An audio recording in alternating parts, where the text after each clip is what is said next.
कणकवलीत ज्या लॉजवर कारवाई झाली तो लॉज नितेश राणेंच्या कार्यकर्त्यांचा आहे असं विनायक राऊतांनी म्हटलं। लॉजवर रोहिंग्यांना पकडलं तर रेल्वे स्टेशनवर पकडलं असं दाखवलं असं विनायक राऊत म्हणतात। तर माझा कार्यकर्ता असता तर कारवाई करायला लावली असती का असं नितेश राणेंनी सवाल विचारला। विनायक राऊतांचं वय झालं म्हणून ते बडबड करतायत असंही नितेश राणे म्हणाले।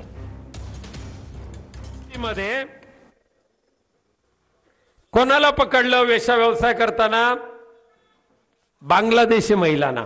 आणि एका लॉज मध्ये त्या महिलांना पकडलं। तो लॉज नितेश राणे तुमच्या कार्यकर्त्याचा होता की नाही तो सांगा।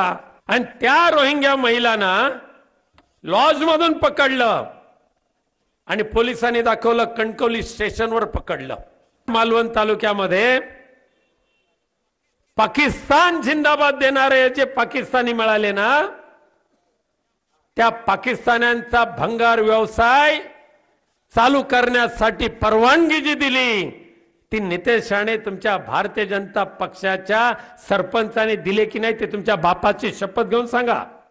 हे हिरव्या सापांना पाळणारे हे आम्हा लोकांबद्दल काय बोलतात? आता तिथे मग अगर माझ्याच अगर कार्यकर्ता असतो तर कारवाई मीच कशाला करायला सांगू?